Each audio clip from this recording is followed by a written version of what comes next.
Bueno, buenos días. Qué bello tiempo de alabanza, la verdad. Estaba allá afuera y, wow, estaba bastante conmovido. También el tiempo de saludarse y todo esto, pues pensando en todas las noticias que le he dado, siempre es un privilegio y un regalo poder, pues, tener tiempos así. Bueno, oremos. Señor Dios, gracias por esta mañana que nos regalas. Muchísimas gracias, Dios, por el tiempo de alabanza, porque, wow, fue la verdad que llenó mi corazón, Señor. Bueno, tú llenas nuestro corazón por completo del mío, pero poder expresar, Señor, de esta manera gozo, gratitud, Señor. Alabado sea tu nombre, Dios. Y también, de nuevo, oramos por los enfermos, Señor. Oramos por cada familia en esta iglesia. Protégenos, Señor, por favor. Sobre todas las cosas en nuestro corazón, Dios, para no quitar la mirada de usted en ningún momento y que podamos concentrarnos en la maravilla de su palabra, Señor, sus promesas, mi Dios, en su santidad, Señor mío. Ayúdenos, Señor, a no solamente actuar piadosamente, actuar como se espera de nosotros, Señor, sino que en nuestro corazón haya un deleite profundo, Señor, profundo en alabar tu nombre, en conocerte, Dios. En proclamarte, Dios, en compartir con mi familia, con otros, quién eres, lo que has hecho, Señor, en exaltar quién tú eres, Dios mío, por favor. Que no sea solamente algo externo, sino que algo que salga de nuestro corazón y en todo momento oramos, Señor, en Cristo Jesús. Amén. Ok, hoy vamos a estar en 1 Samuel, capítulo 24.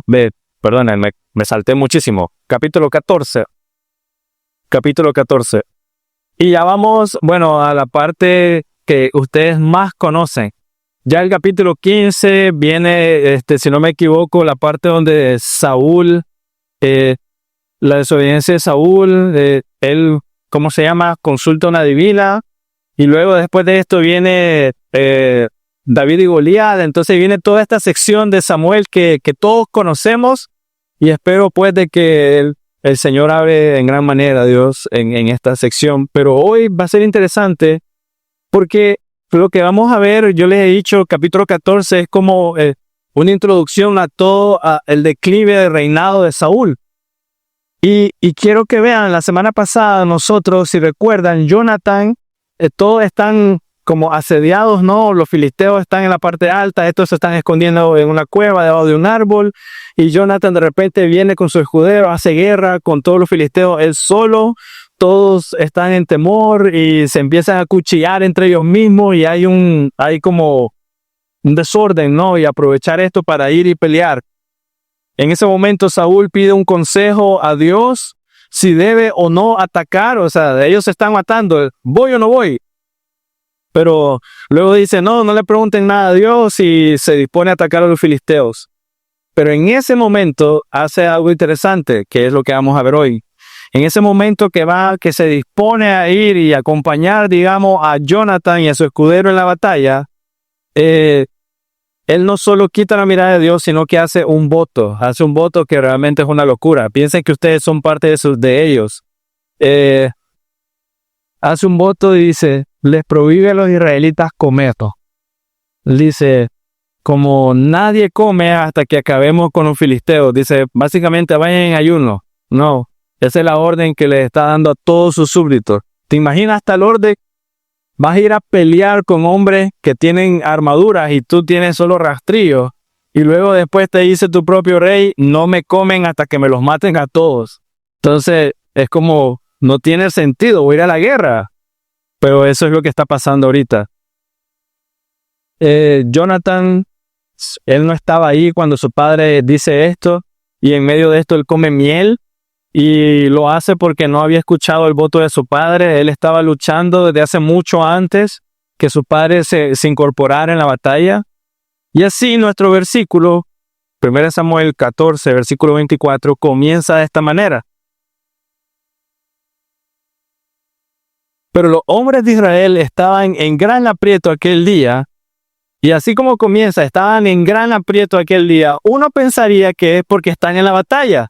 Pero el versículo 14 dice, porque Saúl había puesto al pueblo bajo juramento diciendo, maldito sea el hombre que tome alimento antes del anochecer, antes de que haya vengado a mi enemigo.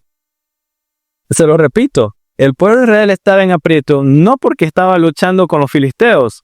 Dice el versículo 14, porque Saúl había puesto al pueblo bajo juramento diciendo, maldito sea el hombre que tome alimento antes del anochecer, antes que yo me haya vengado a mis enemigos. No estaban en aprieto porque estaban luchando con los filisteos, sino que estaban en aprieto por el liderazgo de Saúl. Eso es lo que estaba pasando. Los filisteos se estaban matando entre sí y Saúl coloca un bozal como los caballos, ¿no? Un bozal en sus bocas, en boca de todo el ejército, para que no coman hasta que me venguen a mí. Y a primera vista, esto suena un poco espiritual. No sé, o tal vez ustedes lo verán así, o a lo mejor han estado en alguna situación parecida, pero parece espiritual. Es como que vamos a reservarnos de comer hoy hasta que todos nuestros enemigos estén muertos, hasta que, no vamos a comer, vamos a hacer un ayuno especial. Queremos que Dios haga una gran obra y así que vamos a ayunar hoy. Eso sí, los voy a obligar a que cumplan ese ayuno. Si no lo hacen, van a ser malditos. Entonces, quiero que vean eso del liderazgo de Saúl. Todos sus súbditos se habían ido, solo que tenía 600 hombres. Y con los que quedaron, se preocupó mucho más por su propio honor que la fuerza de su pueblo. Vean eso, se preocupó mucho más por su propio honor que la fuerza de su pueblo. Se preocupó mucho más por su gloria personal que la debilidad y lo fatigado que estaban ellos. Más bien él dijo, y escuchen, miren qué es lo más importante, maldito sea el hombre que tome alimento antes del anochecer, antes que me haya vengado a mis enemigos. O sea, ¿cuál era como su motivo? ¿Qué era lo que más pesaba? Vengarse él. No era ganar la batalla para el Señor. Jonathan la semana pasada dijo, Dios ha puesto a los filisteos bajo la mano de Israel, pero aquí él está diciendo, me quiero vengar yo. O sea, él es lo más importante. Sin importar el motivo que Saúl tuviera, realmente fue una insensatez hacer tal voto. O sea, fue una insensatez decirle a la gente, vayan a pelear, pero no coman. Fue tonto, fue locura. Más bien lo que él debió haber hecho es mandar a su ejército con toda la fuerza. En ese momento que la moral estaba alta, en ese momento que eran, miren, se están matando entre ellos, vamos, agarremos todas las cosas y matémoslo. Y Saúl les dice, no van a comer, vayan así, con hambre. Dice, maldito sea cualquiera que coma algo antes del anochecer. O sea que él maldijo a su propio pueblo. O pronunció una maldición sobre cualquiera que probara alimento hasta que él se sintiera satisfecho de que fue vengado. Así que mira, hermano mío, la insensatez del hombre y la misericordia de Dios. La insensatez del hombre y la misericordia de Dios.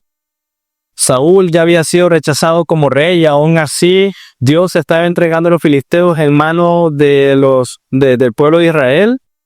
La bondad de Dios y cómo él está cuidando. En cambio, Saúl, por su propio celo, a su propia gloria, a su propio nombre, no le importaba que ellos no comieran y fueran débiles a la batalla.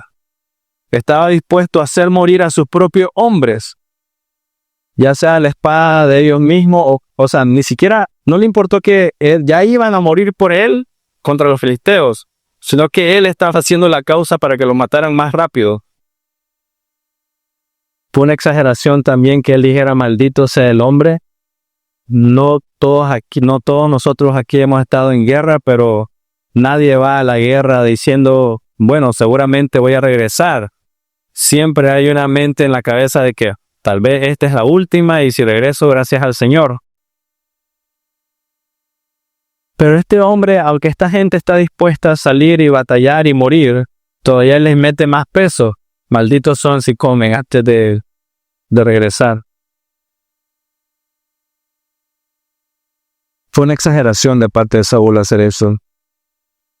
Si Saúl quería convocar un ayuno, debió haber sido algo así como que miren, el Señor ha puesto en mi corazón ayunar, si quieren acompáñenme.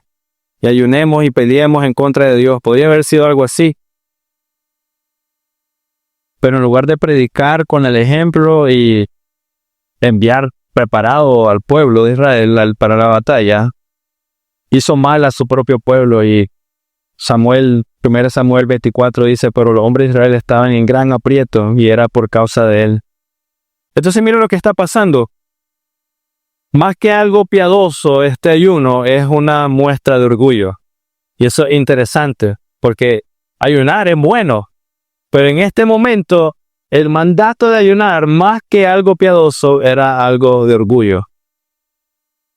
Él mismo pudo decir que no comería hasta ver a sus enemigos rendidos, y ya, él. Pero ¿por qué como exigir al pueblo que lo hiciera también? ¿Por qué ponerlos bajo juramento de maldición? Simplemente su corazón orgulloso queriendo controlar todo, ¿no? Estoy siendo muy fuerte tal vez con Saúl. Pero la maldición que expresa es algo fuerte. Porque pudo haber dicho que muera el que coma y ya. Pero ahorita él está diciendo que muere y que sea maldito. Saúl se quiere ver piadoso, pero está lastimando a la nación en el proceso. Quiere demostrar que tiene poder, pero en realidad, recuerden, gran parte de Israel se había ido, solo le quedaban estos hombres. Y aún así, bueno, mucho sucede como esto en las iglesias, ¿sí o no? Bastante. Liderazgo autoritativo, pero no liderazgo de Dios. De que te hacen hacer esto y si no lo haces, Dios se va a enojar contigo. Hombres haciendo reglas tontas que no honran a Dios del todo y que más bien lastiman a las personas, y en el caso de hoy que más bien lastiman a la iglesia. Hombres manipulando y engañando y queriéndose ver piadosos cuando realmente es todo lo contrario. Nadie coma hasta que me haya vengado mis enemigos. Suena bien. Hagamos un ayuno hasta que los enemigos se mueran. Tal vez suena bien. Pero miren, Saúl está viendo la guerra contra los filisteos como una guerra personal, no como una guerra santa. No está diciendo nadie coma para que Dios sea el que se lleve la honra, para que miren que no necesitamos ni comida, si acaso, porque igual sería una orden tonta, vas a la guerra o ve con toda la fuerza y ve lo mejor preparado posible, pero es una venganza personal, no es una guerra santa. Con Saúl realmente no hay un nosotros, sino que es un yo me quiero vengar. Por tanto, hermanos, sin pensar en el bienestar de sus tropas o sus hermanos en la fe, le ordena que se abstengan de comer, no coman, y serán, si lo hacen van a ser malditos. Así que Saúl demostró aquí que incluso al haber algo espiritual como el ayuno, no produce frutos de piedad si el enfoque está en ti mismo y no en el Señor. Incluso ayunar no va a producir piedad en ti si no lo haces como para el Señor. O sea, y es cierto. O sea, incluso venir e hincarte aquí si quieres de rodillas toda la mañana, si no es con el corazón para el Señor, no va a servir de nada. Y hoy vamos a ver esa diferencia. Vamos a ver la diferencia entre hacer las cosas para el Señor, para Dios, y hacerlo a mi manera. Porque van a ver el resultado de esto, y la verdad que el pueblo de Israel pecó, y aquí también uno ve como el corazón del pueblo de Israel, pero todo salió de esto. Dice el versículo 27, Jonatán no había oído lo que su padre había dicho. Jonatán se había marchado antes de que Saúl dijera esta maldición. Él estaba peleando con su escudero contra los filisteos. Entonces vemos claramente que en este caso, uno era un hombre de acción, Jonatán ya estaba luchando. El otro está haciendo sufrir a las personas con sus decisiones. No, de liderazgo. Uno ya estaba adelante dando el ejemplo y haciéndolo. El otro, antes de que ustedes vayan, sufra. No, es un ejemplo de liderazgo.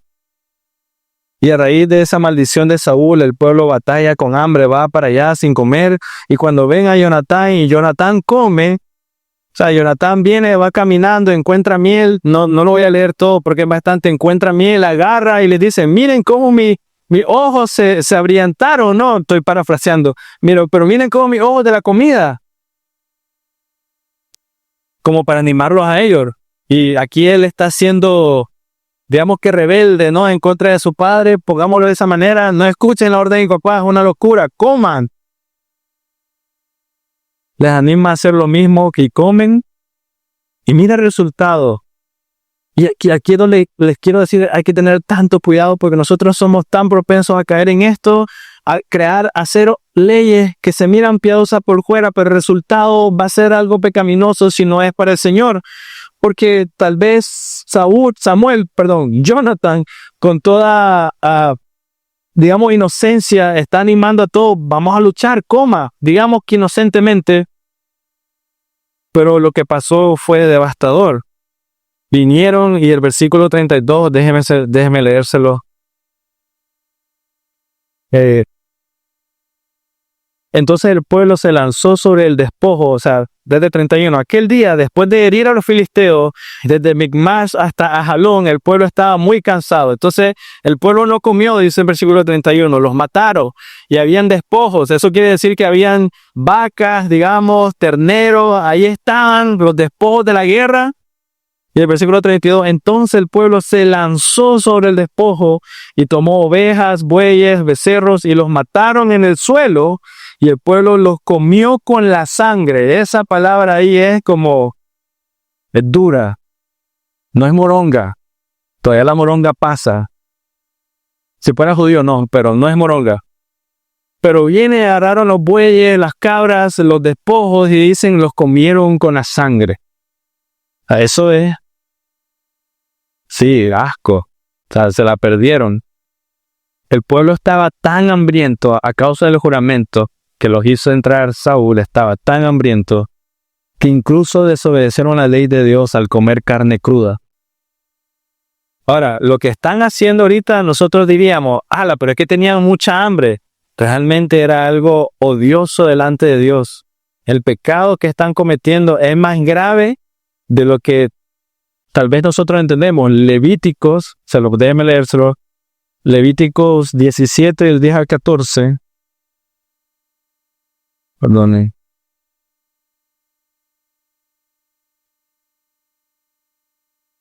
Se me están pegando las hojas. Levíticos 17, del 10 al 14. Dice, si algún hombre de la casa de Israel, o sea ellos, estamos hablando ahorita del pueblo de Israel, o de los extranjeros que residan entre ellos, miren cómo se extiende eso, incluso los extranjeros, come sangre, yo pondré mi rostro contra esa persona que coma sangre, esto es Jehová, que coma sangre, y lo exterminaré de entre su pueblo, porque la vida de la carne está en la sangre, y yo se la he dado a ustedes sobre el altar para hacer expiación por su alma. La sangre era para hacer expiación por nuestras almas, por el pecado, porque es la sangre por razón de la vida la que hace expiación. 12. Por tanto, dije a los israelitas, ninguna persona entre ustedes comerá sangre, tampoco comerá sangre ningún extranjero que reside entre ustedes. Y cuando algún hombre de los israelitas o de los extranjeros que residan entre ellos, que al cazar capture un animal o un ave que sea permitido comer, derramará su sangre y la cubrirá con tierra, porque la vida de toda carne es su sangre. Por tanto, dije a los israelitas, no comerán la sangre de ninguna carne, porque la vida de toda la carne es su sangre, y cualquiera que la come será exterminado. Exterminado. Ahora miren lo que está pasando aquí. Fueron, batallaron, Dios les dio la batalla porque Dios les hizo ganar la batalla porque ellos mismos se estaban matando entre ellos y fueron y los exterminaron durante toda esta zona, agarraron los despojos y las comieron con la sangre. Y mira, comenzó con un ayuno o un tipo de ayuno. Y mira cómo expuso el corazón. Y ese es el peor efecto de todos. Jonathan hablaba a sus conciencias cuando les decía, vengan, coman. Me parece raro porque Jonathan como que los quería convencer, digamos, aquí está la miel, porque estaban pasando por un lugar donde había mucha miel y ellos aún así dijeron, no quiero ser maldecido. Siguieron, corrieron, batallaron y después pareciera que no aguantaron y miraron los bueyes y las vacas, las mataron y ahí nomás con todo y sangre. Miren, en lugar de, cuando Jonathan está hablando de sus conciencias, En lugar de ellos comer en ese momento miel libre de conciencia, no sé, o con mayor libertad, de sentirse libres para agarrar fuerzas y luego ir a luchar con gozo, hicieron algo tan terrible como esto. Quisieron permanecer en el legalismo, digamos, y no comer, y seguir con esta orden de Saúl. Y cuando por fin no aguantaron más, el mismo legalismo los llevó a pecar de la manera como lo hicieron. Hasta comían la carne con la sangre, en clara rebelión en contra de Dios. Y es aquí donde te das cuenta que tus actos, aunque se ven piadosos, no entre comillas piadosos, realmente no lo son cuando tienen el efecto esperado. Ellos estaban siendo piadosos al cumplir el mandato de Saúl, pero mire el efecto. Están pecando terriblemente en contra de Dios. ¿No te ha pasado eso? De que de repente te encuentras que sientes que estás haciendo lo correcto, pero sigues viendo pecado o sigues viendo que tu corazón está en el mismo lado. O sea, estoy ayunando, Señor, ¿por qué sigo enojada o enojado? ¿Por qué sigo haciendo esto? ¿Por qué aquello? En el caso del pueblo de Israel, parece que las personas terminan pecando peor cuando están ayunando. Saúl llama a este tipo de ayuno, pero en lugar de hacer que este ayuno ponga la mirada del Dios para buscar fuerzas, más bien la gente termina pecando peor. Y a lo mejor debes parar un poco algunas veces, o tú y yo debemos de parar y meditar. Realmente debemos de meditar primero en nuestro corazón y ver cuál es la razón por la que exigimos ciertas respuestas. La razón, y ver cuál es la razón por la que exiges respuesta a tus actos piadosos. Porque también puede pasar lo mismo. Puedes estar ayunando y luego nos encontramos en una posición de exigir a Dios una respuesta cuando realmente no la merecemos o no debería. A lo mejor debemos parar y meditar qué es aquello que me mueve. ¿Por qué estoy haciéndolo? ¿Solo quiero demostrar mi poder o quiero demostrar mi piedad y ya nadie ayuna como yo? Ayuno todos los días. Nadie sabe versículos bíblicos como yo. Me los sé todos de arriba para abajo. Nadie sabe la Biblia como yo. ¿O realmente quiero demostrar poder o realmente quiero honrar a Dios? Quiero conocerlo más. Si estas personas estuvieran ayunando, colocando la mirada en Dios realmente, y esa es la diferencia. Mira que están comiendo con la carne. Si ellos realmente estuvieran colocando la mirada en Dios, te pregunto, ¿comen los animales con la sangre? Si estuvieran ayunando y pensando en Dios constantemente, Dios, fortaléceme, Dios, ayúdanos, Dios, queremos honrarte, Dios, mira los animales ahí, comen igual animales por sangre. No, en ningún momento. Pero como solo tenían en mente la orden de Saúl y obedecer el legalismo, en lugar de acercarse a Dios se alejaron y en lugar de honrarlo a Él, pecaron. No se detuvieron para que su carne fuera sacrificada debidamente. Dice en nuestro segmento, en esta parte de Samuel, que degollaban el ganado en el suelo y no lo colgaban porque esa era la tarea. O sea, tenían que esperar. Eso fue lo que pasó. O sea, tenías una oveja rico, tenías carne de sobra ahí como para quedar bien satisfecho, pero parte de la ley tenía que decir que era matarlo y colgarlo, que se le saliera toda la sangre. No sé cuánto tiempo toma eso. Si alguna vez has matado un cerdo, invítame, me gustaría verlo si solo lo he escuchado, pero no sé cuánto tiempo toma eso. Pero ellos no querían esperar, no querían ni colgarlo. Como sabían hacer, no hicieron. Mataron al ganado y se lanzaron a comer antes de que estuvieran ni cocidos. O sea, lo partieron, lo pusieron ahí y dijeron, dámelo que así tengo hambre. Medio asado. Desesperadamente querían carne. Saúl, al ser informado de lo que pasó, ese capítulo, versículo 32, los reprendió por el pecado. Les dijo, ¿qué hicieron? Pero mira lo que sucedió. Saúl usó algo bueno, en este caso ayunar, e hizo una regla legalista de ello. Y mira el resultado. Mira el resultado. Y a menudo las personas, o nosotros, tú y yo, creamos reglas legalistas con la intención de que nos libren de pecado, pero realmente no hacen nada. En realidad es todo lo contrario y debemos de tener mucho cuidado de caer ahí. Porque las reglas legalistas, incluso en cosas buenas como esto de ayunar, nos llevan al pecado porque provocan nuestra rebelión o nos llevan orgullo, cualquiera de las dos. Las reglas legalistas siempre van a llevar como resultado rebelión en tu corazón o orgullo. Siempre. Colosenses habla de eso. Colosenses 3, 23 al 25. Todo lo que hagan, háganlo de corazón como para el Señor y no para los hombres, que es lo que les estoy diciendo que está pasando con Israel ahorita. Lo hicieron para Saúl, miraron el pecado, entraron. Háganlo mejor como para el Señor y no como los hombres, sabiendo que del Señor recibirán la recompensa de la herencia. Es a Cristo el Señor a quien sirven, porque el que procede con injusticia sufrirá las consecuencias del mal que ha cometido, y eso sin acepción de personas, que es lo que les va a pasar ahorita a Israel.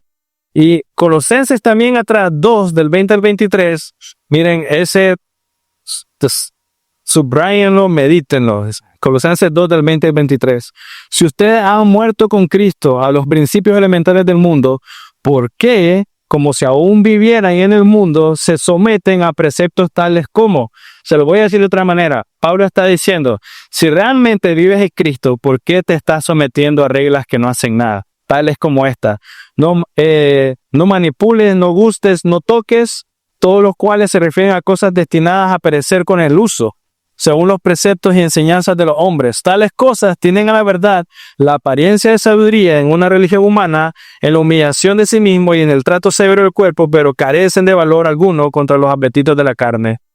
Si tienes Reina Valera es mucho mejor, pero ahí está diciendo, haces todas estas reglas y ciertamente son buenas, no comas esto, no toques aquello, no vayas para allá, pero al final y al cabo no hacen nada en contra de tu propia carne.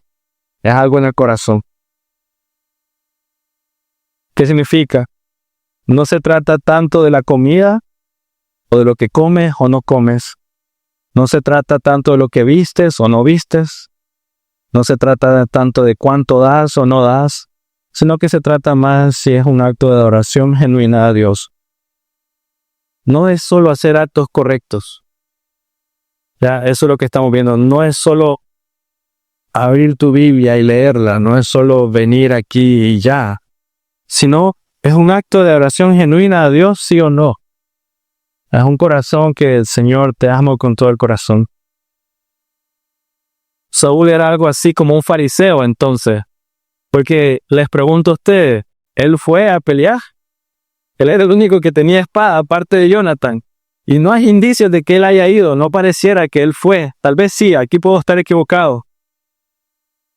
Pero Saúl era algo así como un fariseo, exigía más de sus hombres que lo que él realmente estaba dispuesto a hacer.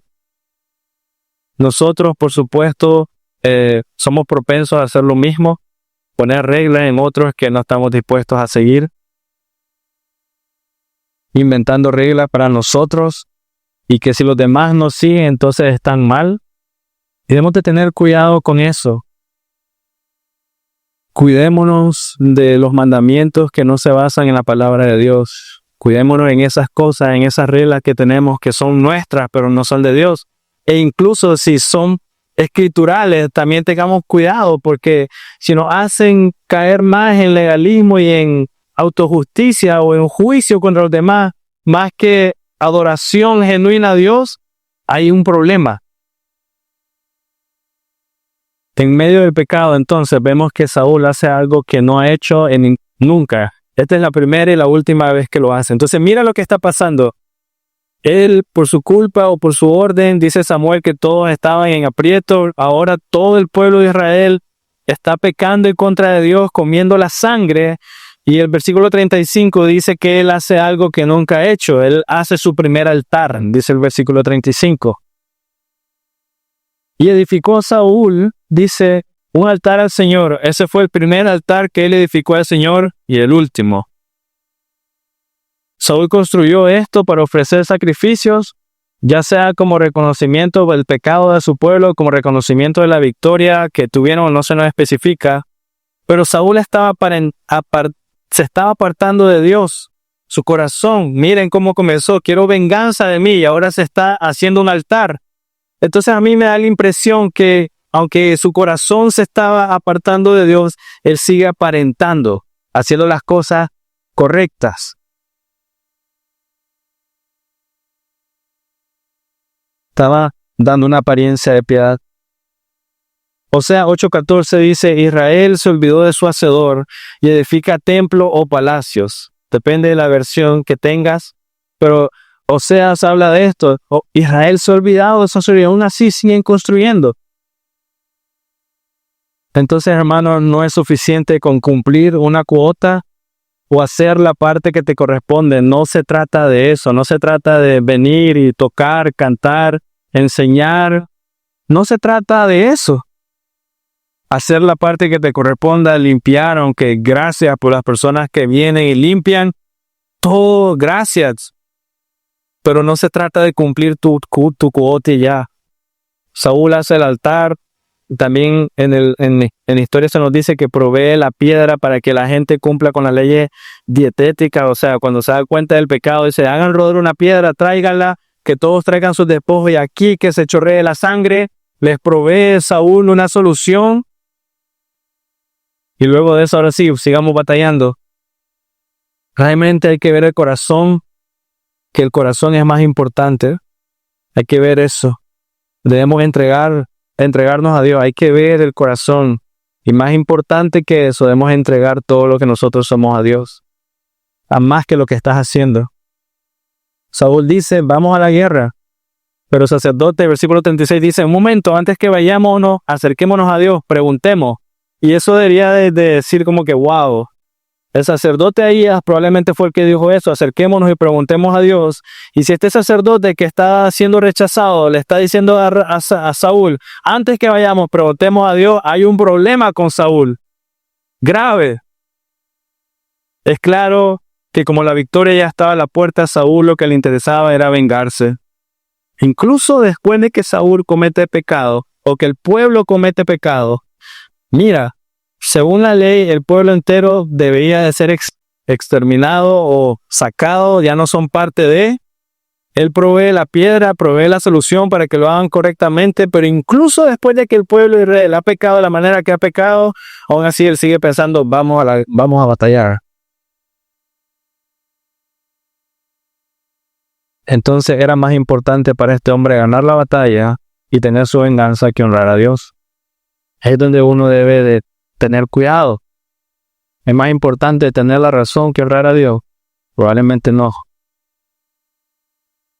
Y aquí debemos ser sinceros con nosotros, poner nuestra barba en remojo y preguntar si a lo mejor estamos en esa misma situación que Saúl. ¿Qué es más importante para ti, hermano? ¿Ganar o honrar a Dios? Sí. Amén. Independientemente del resultado, honrar a Dios. ¿Por qué digo esto? No siempre ganar implica que Dios está en nuestro lado.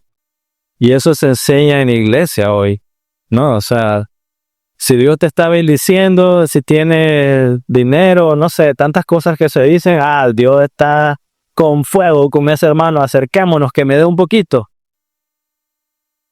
Pero no siempre ganar implica que Dios está de nuestro lado, porque aquí el pueblo de Israel está ganando y mira lo que están haciendo. No es el resultado, sino que más bien es tu deleite en Dios como resultado del proceso. Es tu deleite en Él. Mira, ya sea que hayas ganado, que hayas tenido victoria o ya sea que hayas pasado por un desierto, lo más importante es tu deleite en Dios en cualquiera de las dos circunstancias. Si ganaste, tuviste victoria, amén, me gozo contigo. Qué alegre que el Señor te está bendiciendo. Excelente. Más deleite en Dios.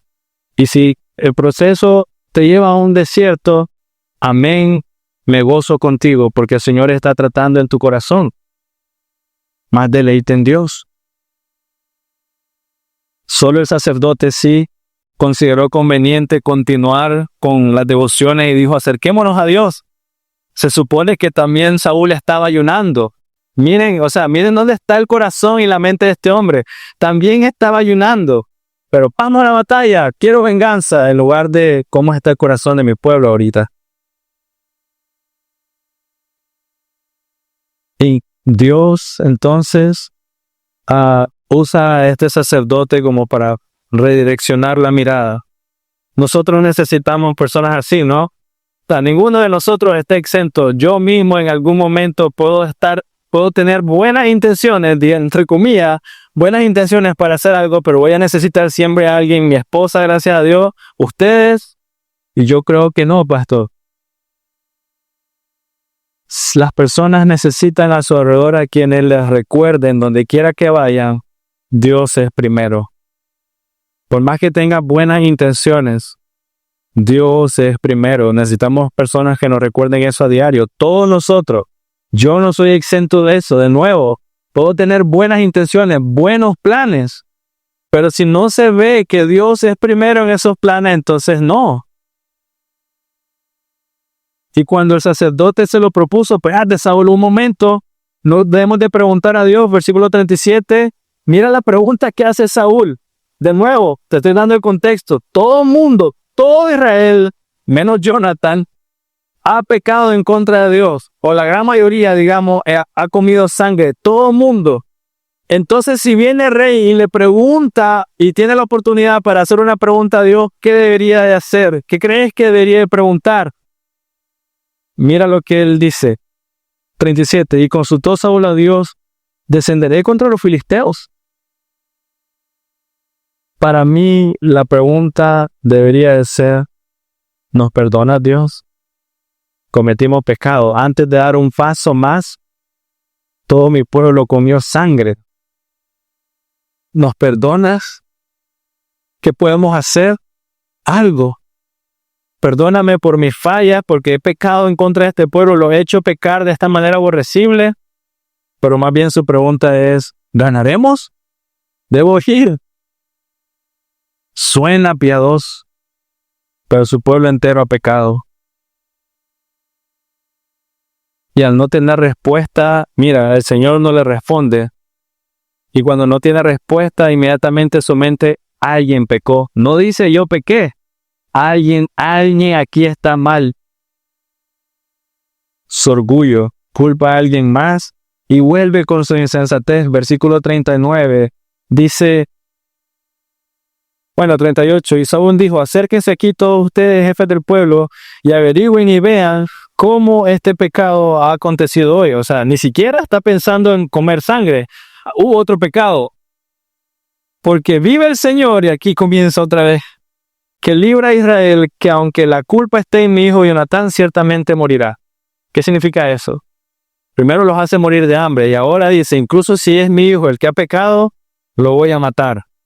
Como, de nuevo, como miren qué tan piadoso que soy yo, que no me importa matar a mi propio hijo para que ustedes entiendan. Vean lo que está pasando hasta ahora. Hace un juramento al inicio tonto que hace que todo el mundo muera de hambre y peque de la manera que lo ha hecho. Y ahora una vez más, para verse piadoso, hace otro juramento diciendo que incluso va a matar a su propio hijo cuando mire quién cometió pecado.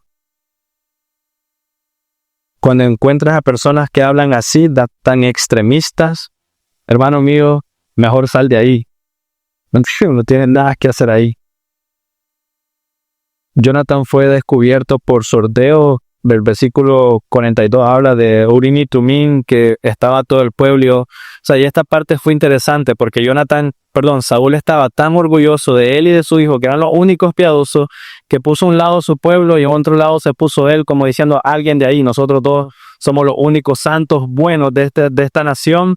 Y luego de todo el pueblo salió libre y ahora entre ellos dos, y él dice, bueno, yo no fui, entonces entre Jonathan y yo, ¿quién fue? Y cae Jonathan como el pecador. Y luego cuando Saúl se dio cuenta que era su hijo, versículo 44 de 1 Samuel dice, y dijo Saúl, que Dios me haga esto y aún más, pues ciertamente morirás, Jonathan. Mira el orgullo del padre. Preocupado más por su propia autoridad, por su propio honor, estaba dispuesto a cumplir su voto y no tenía problema en matar a su propio hijo, al que había traído la victoria de su pueblo ahorita. Pero nota el cambio de Saúl. El pueblo entero peca en contra de Dios ¿qué hace Saúl? Viene, hace girar una piedra para que todo el mundo deje de pecar y la sangre corra y puedan comer ustedes, ¿no? Le muestra misericordia a todo el pueblo de Israel.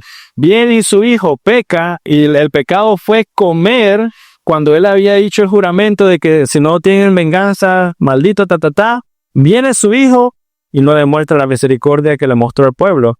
Más bien es, bueno, Jonathan, hoy vas a morir. Jonathan, y lo que me sorprende, ¿no? Saúl era muy bueno haciendo juramentos y promesas religiosas, pero eso no significaba mucho, porque no era bueno en tener un corazón conforme a Dios ni en cumplir los juramentos que hacía. Quiero que vean que aunque Saúl ha hecho un juramento tonto, es Dios el que sostiene a su hijo siempre. Jonathan, me sorprende que Jonathan no dice nada. Jonathan más bien como que se resigna y acepta la voluntad, o sea, no responde. Él podría haber dicho, pero mira la victoria que Dios trajo por mi mano, obviamente Dios me bendijo. Pero versículo 43, cuando lo lee, es como, y Jonathan le respondió, en verdad probé un poco de miel. Mira lo que dice, no sangre. No sangre, en verdad, dice el versículo 43, probé un poco de miel con la punta de la vara que tenía en la mano. Aquí estoy, debo morir.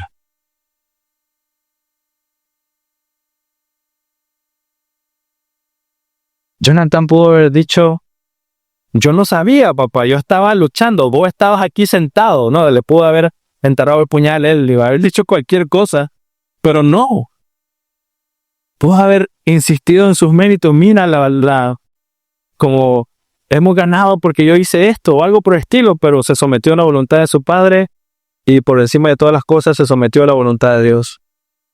Supongo que pudo haber pensado Jonathan, bueno, si Dios me libró de los filisteos, me va a librar de mi padre. Dios tiene el control. Que se haga la voluntad de Dios entonces. Y así Jonathan está demostrando algo que nosotros debemos de imitar, y es confianza en Dios en todo momento. Cualquiera de nosotros, siendo honestos, se hubiera enojado, o sea, piensa que tú eres Jonathan, o piensa que es algo de aquí de la iglesia, ¿no? Espero que nunca nos pase, la verdad, pero como que seas tú el que está trabajando, sirviendo, haciendo, tú eres el que hace más y todas las cosas, y luego el pastor se enoja contigo y tú dices, qué hombre más mal agradecido, todo lo que estoy haciendo y mirar, es como me está repagando, no sé, o cómo me está retribuyendo todo mi esfuerzo. Jonathan pudo haber contestado así. Pero, hermanos, no se trata de lo que logramos o de lo que perdemos, sino que se trata de a quién lo hacemos o por quién lo hacemos. Porque, en cierta manera, todos nosotros podríamos decir, qué mal agradecido. Todos nosotros, realmente, no solo yo, mi familia, mi esposa, cualquiera de ustedes pudiera decir, qué mal agradecido, tal cual, lo que sea. Pero es que no se trata de lo que logramos o lo que perdemos o la recompensa, lo que se nos reconoce o lo que no. Se trata de por quién y para quién lo hacemos. No, es interesante, todos nosotros decimos, bueno, la recompensa está en los cielos, pero no muchas veces caminamos así. Si hacemos las cosas por el hombre, seguro vamos a terminar enojados, pero si es para Dios, no importa el resultado. En el caso de Jonathan, no importaba incluso morir, él había honrado a Dios, y eso era suficiente para él. Mira, Saúl comenzó siendo un hombre humilde. En el capítulo 10, versículo 21, él decía, la victoria vino de Dios, pero ahora en el capítulo 14, él está diciendo, vénganme, eso es lo más importante. Así que, para terminar, quiero que noten el fruto del actuar. Cuando uno actúa piadosamente, entre comillas, pero sin corazón, cuando estamos aparentando, versus verdaderamente humillarse delante de Dios y honrar a Dios. Esas son las dos caras que veo yo en esta sección. Aparentar piadoso versus verdaderamente humillarse delante de Dios. Uno está haciendo votos locos el otro está honrando a Dios, incluso entregando su vida en el proceso, aunque lo que hizo fue pecar comiendo miel. Ni siquiera, lo que me sorprende es eso, ni siquiera lo está matando por comer sangre y deshonrar a Dios. Lo está matando porque lo está deshonrando a él, porque comió miel cuando él dijo, maldito el que coma antes de tener yo venganza. En el caso de Saúl, el pueblo peca gravemente por su liderazgo, pero en el caso de Jonathan, el pueblo aprende misericordia y no legalismo, porque el mismo pueblo intercede por Jonathan. Pero vas a matar del 44 en adelante, pero lo vas a matar y interceden por él. O sea, el pueblo aprende misericordia en lugar de legalismo con todo esto lo que está pasando. Y hermanos, inevitablemente con el tiempo Dios va a mostrar nuestro verdadero corazón. Inevitablemente cuando nos encontremos, no sé, hasta donde Dios lo permita, 40, 50, 60, 70, 80 años de recorrido de nuestra vida, hasta ese último aliento, Dios va a revelar nuestro corazón verdadero.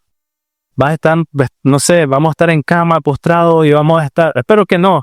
Yo realmente quisiera que, si Dios me lo permite, rapidito. Pero en ese momento vamos a voltear a ver para atrás y espero, hermano mío, que veas y veamos un corazón que diga, sí, Dios es mi deleite, Dios es mi gozo. Pero Dios siempre va a mostrar nuestro verdadero corazón. No se trata de momentos, es todo. O sea, ¿cuántas veces escuchas personas que se enorgullecen de su piedad, de todo lo que hacen, de todo su recorrido? Miren, para mí, sé que, bueno, no me siento joven, dirían que soy joven todavía, pero para mí cuando viene alguien y se me acerca y me dice, sí, yo he tenido 20 años en el ministerio, 30 años, 40 años en el ministerio, esa persona comenzó mal para mí, comenzó mal. No me importa. Es que, y mañana puede pecar. En el caso de Saúl, inició con humildad, pero termina con orgullo.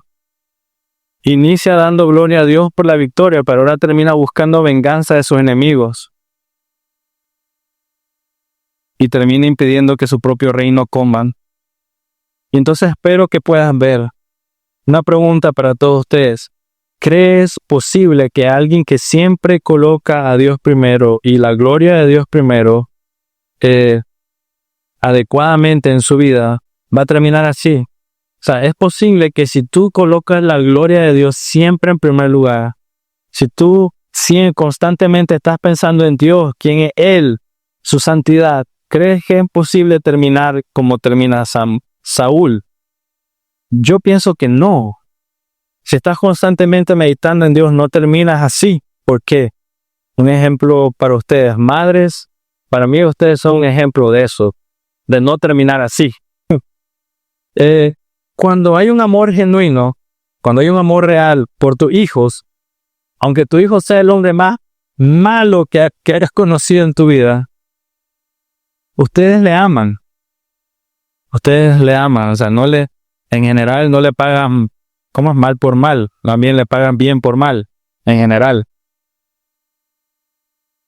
Y si ustedes como mujeres son capaces de hacer eso con un hombre perverso o una mujer perversa, ahora si nosotros colocáramos la mirada en Dios, que Él no miente, que no es malo, que Él es bueno, que Él es inmutable, que es eterno, que es soberano, que es amor, que es misericordioso, ¿sería posible que termines así? Si las madres son capaces de hacer eso con un hijo malo, ahora nosotros que tenemos un padre bueno, si pones la mirada en Dios constantemente, ¿no terminas así? Nunca. Así que ese es mi ánimo para ustedes hoy. Miren el ejemplo de Jonathan y el ejemplo de su padre Saúl. Uno aparentando y el otro realmente viviendo para el Señor y confiando en Dios. Me sorprende que Jonathan no termina enojado ni nada por el estilo. Más bien sigue sirviendo a su padre. Y cuando David viene en la pintura, Jonathan entiende que es más importante la voluntad de Dios que su propia gloria, tanto así que hasta ayuda a David, quien va a destronar a su padre. ¿Pero por qué? O sea, ¿por qué él hace? O sea, a mí me sorprende el amor, el cariño que hay entre Jonathan y David. O sea, eran de los mejores amigos. Tenemos salmos de la mitad de ellos dos. Pero es porque cuando Dios está en medio, cuando Él es en primero, es una gran bendición. Y con mucha humildad, y espero que así sea, es lo que está pasando con esta iglesia. O sea, cuando ya Dios como va purificando todas estas cosas, todo este enojo, todo este dolor, todas estas dudas, inseguridades, miedo, y las quita en medio, y Él está ahí nada más. Lo que sucede esto, la iglesia creciendo y realmente amando y sirviendo y sin prejuicio, con libertad, con gozo, todas estas cosas. Adoración a Dios sana y buena que llena el corazón. En esa vía estamos. Oración mutua, dolor por el sufrimiento del otro y gozo cuando hay gozo por todos. En esa vía estamos y quiero que sepan de que por estar en esa vía vamos a ser muy atacados. Y necesitas permanecer fiel. Necesitas colocar la mirada en Dios. No en las circunstancias, colocar la mirada en Dios y estar claro cuál es tu meta, cuál es tu deseo, honrar al Señor, vivir para Dios. Y luego el resto, pues Él se encargará de arreglarlo. Y luego después tenemos el privilegio de estar juntos y de pasar juntos. Pero ahí estamos en la iglesia. Estamos en un buen hogar y somos muy privilegiados por estar ahí. Oremos. Dios, gracias por lo que hace y nos enseña, por tu palabra y por sostenernos, Señor. Gracias por estos ejemplos que están ahí, Dios, y que nos hacen aprender y recordar que usted tiene el control de todas las cosas. Le doy gracias por cada familia que está y por los que no han podido estar también, Señor. Le suplico por cada uno de ellos, Dios, le ruego para que ponga esa necesidad o ese peso, Dios, para poder compartir y poder, como un solo cuerpo, Dios, venir delante de usted. Líbrenos de nuestro propio legalismo, Señor. Ninguno de nosotros es exento de ello. Y cuando suceda, Dios, ponga a mi hermano a la derecha, a la izquierda, para recordarme que la mirada debe estar puesta en usted y no en mí. Gracias, Señor. Gracias por su palabra, Dios. Le ruego que en mi mente y corazón, mi boca, mis manos, todo lo que soy, no haya nada sino solo usted. Déjame ser libre de tanto dolor, libre, Dios, de aquello que me atrapa, me encarcela. Y así como estudiamos hoy, recordar que solo por fe y usted hace absolutamente todo. Incluso esa fe que yo no podría tener, usted en su misericordia y bondad la coloca ahí. Y luego hace dar fruto a ella, Señor, y me hace conocerlo más y me hace deleitarme más en usted, Señor. Tan bello y maravilloso que me hace conocerlo más y profundizar mucho más en tanta bondad y misericordia que no lo merecemos, Señor, pero aquí estamos. Gracias, Señor, por tanta bondad. Amén.